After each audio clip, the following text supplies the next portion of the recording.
And welcome back to Brothers in Gaming, Creepypasta Gametime. I'm Jared. And I'm Jesse.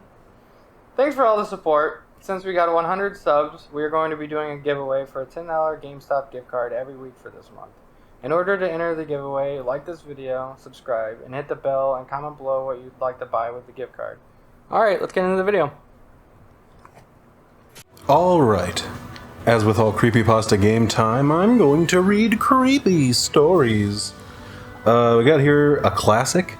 This is a classic internet scary story to dictate for you all here today, whilst Jess plays some Soul Calibur VI. This is No End House. Let me start by saying that Peter Terry was addicted to heroin. We were friends in college and continued to be after I graduated. Notice that I said I. He dropped out after 2 years of barely cutting it. After I moved out of the dorms and into a small apartment, I didn't see Peter as much. We would talk online every now and then. AIM was king in pre-Facebook years. There was a period where he wasn't online for about 5 weeks straight. I wasn't worried. He was a pretty notorious flake and drug addict, so I assumed he just stopped caring. Then one night I saw him log on. Before I could initiate a conversation, he sent me a message. "David, man, we need to talk." That was when he told me about the No End House. It got that name because no one had ever reached the final exit. The rules were pretty simple and cliche. Reach the final room of the building and you win $500. There were 9 rooms in all. The house was located outside the city, roughly 4 miles from my house. Apparently Peter had tried and failed. He was a heroin and who knows what drug addict. So I figured the drugs got the best of him and he wigged out at a paper ghost or something. He told me it would be too much for anyone, that it was unnatural.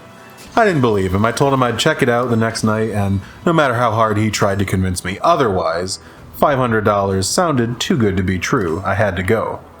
I set out the following night. When I arrived, I immediately noticed something strange about the building. Have you ever seen or read something that shouldn't be scary, but for some reason, a chill crawls up your spine? I walked towards the building. The feeling of uneasiness only intensified as I opened the front door. My heart slowed and I let a relieved sigh leave me as I entered. The room looked like a normal hotel lobby, decorated for Halloween. A sign was posted in place of a worker. It read, "Room 1 this way. 8 more to follow. Reach the end and you win." I chuckled and made my way to the first door. The first area was almost laughable. The decor resembled the Halloween aisle of a Kmart, complete with sheet ghosts and animatronic zombies that gave a static growl when you passed by. At the far end was an exit. It was the only door beside the one I entered through. I brushed through the fake spiderwebs and headed for the second room. I was greeted by fog as I opened the door to room 2. The room definitely upped the ante in terms of technology. Not only was there a fog machine, but a bat hung from the ceiling and flew in a circle. Scary. They seemed to have a Halloween soundtrack that one would find in a 99-cent store on loop somewhere in the room. I didn't see a stereo, but I guess they must have used a PA system. I stepped over a few toy rats that wheeled around and walked with a puffed chest to the next area. I reached for the doorknob and my heart sank to my knees. I did not want to open that door. A feeling of dread hit me so hard I could barely even think. Logic overtook me after a few terrified moments and I shook it off and entered the next room. Room 3 is when things began to change. On the surface, it looked like a normal room. There was a chair in the middle of a wood-paneled floor. A single lamp in the corner did a poor job of lighting the area, casting a few shadows across the floor and walls. That was the problem. Shadows, plural. With the exception of the chairs, there were others. I'd barely walked in the door and I was already terrified. It was at that moment that I knew something was wrong as I automatically tried to open up the door I came through. It was locked from the other side. That set me off.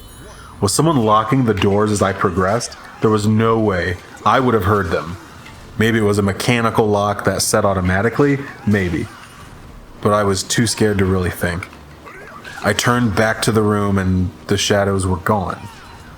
The chair's shadow remained, but the others were gone. I slowly began to walk. I used to hallucinate when I was a kid, so I wrote off the shadows as a figment of my imagination. I began to feel better as I made it to the halfway point of the room. I looked down as I took my steps, and that's when I saw it. Or I didn't see it. My shadow wasn't there. I didn't have time to scream. I ran as fast as I could to the other room and flung myself without thinking into the room beyond. The fourth room was possibly the most disturbing. As I closed the door, all light seemed to be sucked out and put back into the previous room. As I stood there surrounded by darkness, not able to move. I'm not afraid of the dark and never have been, but I was absolutely terrified. All sight had left me. I held my hand in front of my face and I didn't know what I was doing. I would never have been able to tell. Darkness doesn't describe it. I couldn't hear anything. It was dead silence. When you're in a soundproof room, you can still hear yourself breathing. You can hear yourself being alive. I couldn't. I began to rapidly stumble forward, and after a few minutes, my beating heart was the only thing I could feel. There was no door in sight. Wasn't even sure that there was one this time. The silence was then broken by a low hum. I felt something behind me. I spun around wildly, but could barely even see my nose. I knew it was there, though. Regardless of how dark it was, I knew something was there. The hum grew louder, closer. It seemed to surround me, but I knew whatever was causing the noise was in front of me, inching closer. I took a step back. I'd never felt that kind of fear. I can't really describe true fear. I wasn't even scared I was going to die. I was scared of what the alternative was. I was afraid of what this thing had in store for me. Then the lights flashed for a second and I saw it. Nothing. I saw nothing, and I know I saw nothing there. The room was again plunged into darkness, and the hum became a wild screech. I screamed in protest. I couldn't hear this goddamn sound for another minute. I ran backwards, away from the noise, and fumbled for the door handle. I turned and fell into room 5. Before I can describe room 5, you have to understand something. I am not a drug addict. I had no history of drug abuse or any sort of psychosis, short of my childhood hallucinations I mentioned earlier, and those were only when I was really tired or just waking up. I entered the no-end house with a clear head. After falling in from the previous room, my view of room 5 was from my back, looking up at the ceiling. What I saw didn't scare me, it simply surprised me. Trees had grown into the room and towered above my head. The ceiling in this room was taller than the others, which made me think I was in the center of the house. I got up off the floor, dusted myself off, and took a look around. It was definitely the biggest room of them all. I couldn't even see the door from where I was. Various brush and trees must have blocked my line of sight with the exit. Up to this point, I figured the rooms were going to get scarier, but this was a paradise compared to the last room. I also assumed whatever was in room 4 stayed back there. I was incredibly wrong. As I made my way deeper into the room, I began to hear what one would hear if they were in a forest. Chirping bugs and the occasional flap of birds seemed to be my only company in this room. That was the thing that bothered me the most. I heard the bugs and other animals, but I didn't see any of them. I began to wonder how big this house was. From the outside, when I first walked up to it, it looked like a regular house. It was definitely bigger. It was definitely on the bigger side, but this was almost a full forest in here. The canopy covered my view of the ceiling, but I assumed it was still there, however high it was. I couldn't see any walls either. The only way I knew I was still inside was that the floor matched the other rooms. Standard dark wood paneling. I kept walking, hoping that the next tree I passed would reveal the door. After a few moments of walking, I felt a mosquito fly onto my arm. I shook it off and kept going. A second later, I felt about 10 more land on my skin at different places. I felt them crawl up and down my arms and legs, and a few made their way across my face. I flailed wildly to get them all off, but they just kept crawling. I looked down and let out a muffled scream, more of a whimper to be honest. I didn't see a single bug. Not one bug was on me, but I could feel them crawl. I heard them fly by my face and sting my skin, but I couldn't see a single one. I dropped to the ground and began to roll wildly. I was desperate. I hated bugs, especially ones I couldn't see or touch, but these bugs could touch me and they were everywhere. I began to crawl. I had no idea where I was going. The entrance was nowhere in sight, and I still hadn't even seen the exit. So I just crawled, my skin wriggling with the presence of those phantom bugs. After what seemed like hours, I found the door. I grabbed the nearest tree up, mindlessly slapping my arms and legs to no avail. I tried to run, but I couldn't. My body was exhausted from crawling and dealing with whatever there was on me. I took a few shaky steps to the door, grabbing each tree on the way for support. It was only a few feet away when I heard it, the low hum from before. It was coming from the next room and it was deeper. I could almost feel it inside my body, like when you stand next to an amp at a concert. The feeling of the bugs on me lessened as the hum grew louder. As I placed my hand on the doorknob, the bugs were completely gone, but I couldn't bring myself to turn the knob. I knew that if I let go, the bugs would return, and there was no way I could make it back to room 4. I just stood there, my head pressed against the door marked 6, and my hand shakily grasping the knob. The hum was so loud I couldn't even hear myself pretend to think. There was nothing I could do but move on. Room 6 was next, and room 6 was hell. I closed the door behind me, my eyes held shut, and my ears ringing. The hum was surrounding me.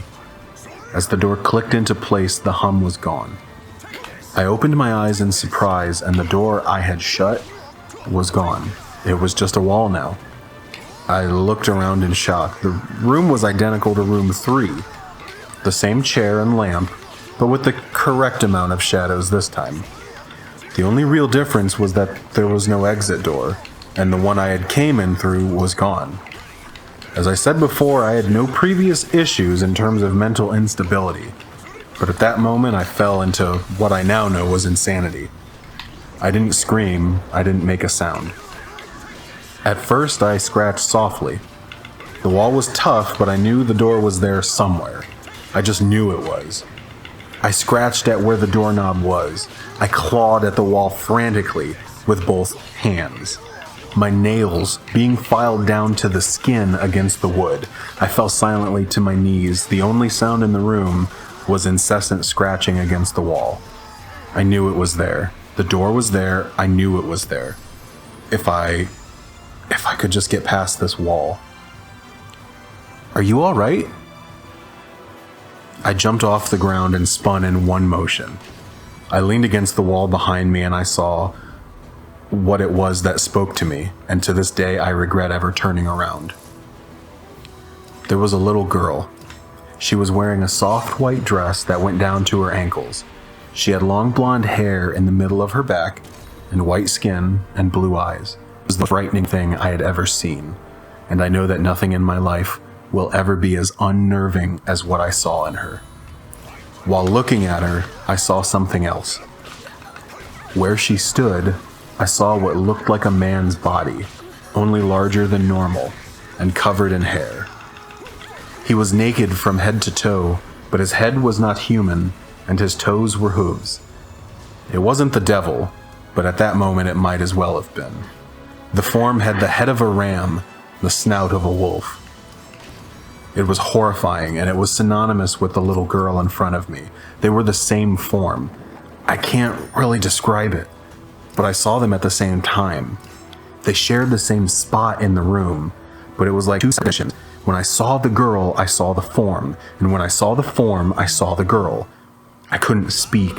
I could barely even see. My mind was revolting against what it was attempting to process. I had never been scared before in my life, and I had never been more scared than when I was trapped in the 4th room. But that was before room 6. I just stood there, staring at whatever it was that spoke to me. There was no exit. I was trapped here with it. And then it spoke again. David, you should have listened. When it spoke, I heard the words of the little girl, but the other form spoke through my mind in a voice I won't attempt to describe. There was no other sound. The voice just kept repeating the sentence over and over in my mind, and I agreed. I didn't know what to do. I was slipping into madness, yet I couldn't take my eyes off of what was in front of me. I dropped to the floor. I thought I'd passed out, but the room wouldn't let me. I just wanted it to end. I was on my side, my eyes wide open, the form staring down at me. Scurrying across the floor in front of me was one of the battery-powered rats from the 2nd room. The house was toying with me. But for some reason, seeing that rat pulled my mind back from whatever depths it was headed, and I looked across the room. I was getting out of here. I was determined to get out of that house and live and never think about this place again. I knew this room was hell, and I wasn't ready to take up a residency. At first, it was just my eyes that moved. I searched the walls for any kind of opening. The room wasn't that big, so I didn't take long to soak up the entire layout. The demon still taunted me, the voice growing louder as the form stayed rooted where it stood. I placed my hand, lifted myself up to all 4s, and turned to scan the wall behind me. Then I saw something I couldn't believe. The form was now right at my back, whispering into my mind how I shouldn't have come. I felt its breath on my neck, but I refused to turn around. A large rectangle was scratched into the wood, with a small dent chipped away in the center of it. Right in front of my eyes, I saw the large 7 I had mindlessly etched into the wall. I knew what it was. Room 7 was just beyond that wall, where room 5 was moments ago. I don't know how I'd done it. Maybe it was just my state of mind at the time. But I had created that door. I knew I had. In my mad, I'd scratched into the wall what I needed the most, an exit to the next room. Room 7 was close. I knew the demon was right behind me, but for some reason it couldn't touch me. I closed my eyes, placed both hands on the large 7 in front of me. I pushed. I pushed as hard as I could. The demon was now screaming in my ear. It told me I was never leaving. It told me that this was the end, but I wasn't going to die. I was going to live there in room 6 with it. I wasn't. I pushed and screamed at the top of my lungs. I knew I was going to push through the wall eventually. I clenched my eyes shut and screamed, and the demon was gone. I was left in silence. I turned around slowly and was greeted by the room as it was when I entered. Just a chair and a lamp. I couldn't believe it, but I didn't have time to. I turned back to the 7 and jumped back slightly. What I saw was a door. It wasn't the one I had scratched on, but a regular door with a large 7. My whole body was shaking. It took me a while to turn the knob. I just stood there, staring at the door. I couldn't stay in room 6. I couldn't. But if this was only room 6, I couldn't imagine what 7 had in store. I must have stood there for an hour, just staring at the 7. Finally, with a deep breath, I twisted the knob and opened the door to room 7. I stumbled through the door mentally exhausted and physically weak. The door behind me closed and I realized where I was. I was outside. Not outside like room 5, but actually outside. My eyes stung. I wanted to cry. I fell to my knees and tried, but I couldn't. I was finally out of that hell. I didn't even care about the prize that was promised. I turned. I saw that the door I just went through was an entrance. I walked to my car and drove home, thinking of how nice a shower sounded. As I pulled up to my house, I felt uneasy. The joy of leaving No End House had faded and dread was slowly building in my stomach. I shook it off as residual from the house and made to the front door. I entered and immediately went back up to my room. There on my bed was my cat, Baskerville. He was the first living thing I had seen all night, and I reached to pet him. He hissed and swiped at my hand. I recoiled in shock, as he'd never acted like that. I thought, whatever, he's an old cat. I jumped in the shower and got ready for what I was expecting to be a sleepless night. After my shower, I went to the kitchen to make something to eat. I descended the stairs and turned into the family room. What I saw would be forever burned into my mind. My parents were laying on the ground, naked and covered in blood. They were mutilated to near unidentifiable state. Their limbs were removed and placed next to their body, and their heads were placed on their chest, facing me. The most unsettling part was their expressions. They were smiling, as though they were happy to see me. I vomited and sobbed there in the family room. I didn't know what had happened. They didn't even live with me at the time. I was a mess. And then I saw it. A door that was never there before. A door with a large 8 scrawled on it in blood. I was still at the house. I was standing in my family room, but I was in room 7. The faces of my parents smiled wider as I realized this. They weren't my parents, they couldn't be, but they looked exactly like them. The door marked 8 was across the room, behind the mutilated bodies in front of me. I knew I had to move on, but at that moment I gave up. The smiling faces tore into my mind. They grounded me where I stood. I vomited again and nearly collapsed. And then the hum returned. It was louder than ever, and it filled the house and shook the walls. The hum compelled me to walk. I began to walk slowly, making my way closer to the door and the bodies. I could barely stand, let alone walk, and the closer I got to my parents, the closer I came to suicide. The walls were now shaking so hard, it seemed as though they were going to crumble, but the faces smiled at me. As I inched closer, their eyes followed me. I was now between the 2 bodies, a few feet away from the door. The dismembered hands clawed their way across the carpet towards me, all the while the faces continued to stare. New terror washed over me, and I walked faster. I didn't want to hear them speak. I didn't want the voices to match those of my parents. They began to open their mouths, and the hands were inches from my feet. In a dash of desperation, I lunged towards the door, threw it open, and slammed it behind me. Room 8. I was done. After what I had just experienced, I knew that there wasn't anything else this fucking house could throw at me that I couldn't live through. There was nothing short of the fires of hell that I wasn't ready for. Unfortunately, I underestimated the abilities of No End House. Unfortunately, things got more disturbing, more terrifying, and more unspeakable in Room 8. I still have trouble believing what I saw in Room 8. Again, the room was a carbon copy of Rooms 3 and 6, but sitting in the usually empty chair was a man. After a few seconds of disbelief, my mind finally accepted the fact that the man sitting in the chair was me. Not someone who looked like me. It was David Williams. I walked closer. I had to get a better look, even though I was sure of it. He looked up at me, and I noticed tears in his eyes. Please don't do it.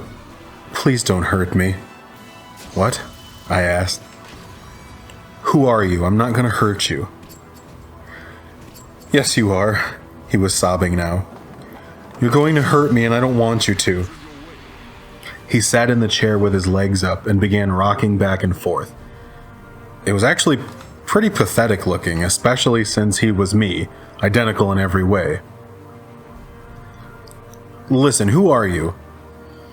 I was now only a few feet from my doppelganger. It was the weirdest experience yet, standing there talking to myself. I wasn't scared, but I would be soon. Why are you... You're going to hurt me, you're going to hurt me. If you want to leave, you're going to hurt me. Why are you saying this? Just calm down, alright? Let's try and figure this...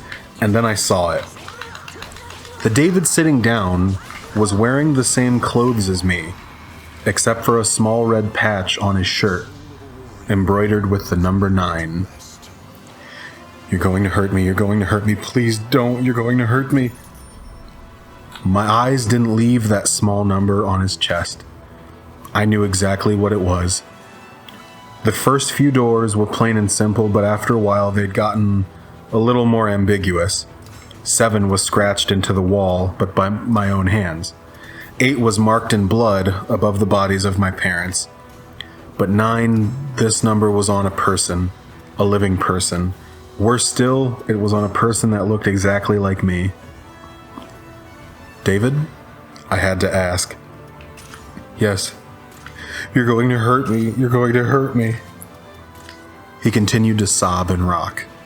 He answered to David. He was me, right down to the voice. But that 9. I paced around for a few minutes while he sobbed in his chair. The room had no door, and similarly to 6, the door I came through was gone. For some reason, I assumed that scratching would get me nowhere this time. I studied the walls and the floor around the chair, sticking my head underneath and seeing if anything was below. Unfortunately, there was. Below the chair was a knife. Attached was a tag that read, "To David, from management." The feeling in my stomach as I read that tag was something sinister. I wanted to throw up, and the last thing I wanted to do was remove that knife from under the chair. The other David was still sobbing uncontrollably. My mind into an attic of unanswerable questions. Who put this here? How did they get my name? Not to mention the fact that as I knelt on the cold wood floor, I also sat on that chair sobbing in protest of being hurt by myself. It was all too much to process. The house and the management had been playing with me this whole time. My thoughts for some reason turned to Peter and whether he'd gotten this far. If he did, if he met a Peter Terry sobbing in this very chair, rocking back and forth. I shook those thoughts out of my head. They didn't matter. I took the knife from under the chair, and immediately the other David went quiet. "David?" he said in my voice. "What do you think you're going to do?" I lifted myself from the ground and clenched the knife in my hand. "I'm going to get out of here." David was still sitting in the chair, though he was very calm now. He looked up at me with a slight grin.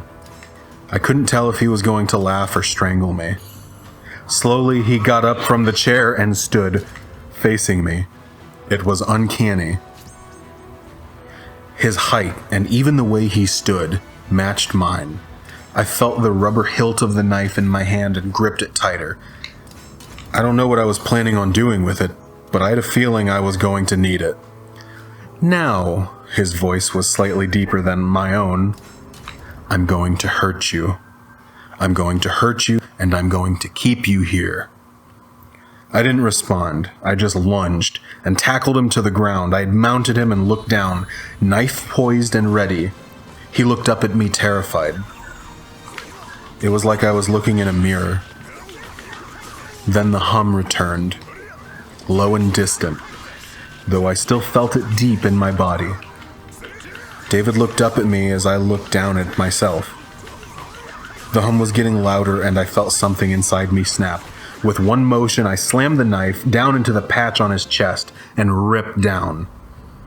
Blackness fell on the room, and I was falling. The darkness around me was like nothing I had experienced up to that point. Room 4 was dark, but it didn't come close to what I was completely engulfed with. I wasn't even sure if I was falling after a while. I felt weightless, covered in the dark. Then a deep sadness came over me. I felt lost, depressed, and suicidal. The sight of my parents entered my mind. I knew it wasn't real, but I'd seen it, and the mind has trouble differentiating between what is real and what isn't. The sadness only deepened. I was in room 9 for what seemed like days. The final room. That's exactly what it was, the end. No end house had an end, and I had reached it. At that moment, I gave up. I knew that I would be in a state of forever, accompanied by nothing but darkness. Not even the hum was there to keep me sane. I had lost all senses. I couldn't feel myself. I couldn't hear anything. Sight was completely useless here. I searched for a taste in my mouth and found nothing. I felt disembodied and completely lost. I knew where I was. This was hell. Room 9 was hell. And then it happened. A light. One of those stereotypical lights at the end of the tunnel. I felt ground come up from below me, and I was standing. After a moment or two of gathering my thoughts and senses, I slowly walked towards the light. As I approached the light, it took form. It was a vertical slit down the side of an unmarked door. I slowly walked through the door and found myself back where I started. The lobby of No End House. It was exactly how I left it, still empty, still decorated with childish Halloween decorations. After everything that I had experienced that night, I was still wary of where I was. After a few moments of normalcy, I looked around the place trying to find anything different. On the desk was a plain white envelope with my name on it, handwritten. Immensely curious yet still cautious, I mustered up the courage to open the envelope. Inside was a letter, again handwritten. David Williams, congratulations, you have made it to the end of No End House. Please accept this prize as a token of great achievement. Yours forever, Management. With the letter were 5 $100 bills. I couldn't stop laughing. I laughed for what seemed like hours. I laughed as I walked out to my car and I laughed as I drove home. I laughed as I pulled into my driveway. I laughed as I opened up my front door to my house and laughed as I saw the small 10 etched into wood. And that's it. That was credited to let me scroll here, credited to Brian Russell. I've read No End House before. It is truly a classic. Damn, that's a good one. Holy shit, that's a good one. I think that was almost exactly a half hour-ish, so I hope you liked this episode. I hope you comment, subscribe, ring the old notifications bell. Make sure and enter the giveaway. Make sure and enter that giveaway, boys. Get that free gift card. And we'll catch you in the next one. Bye. Bye.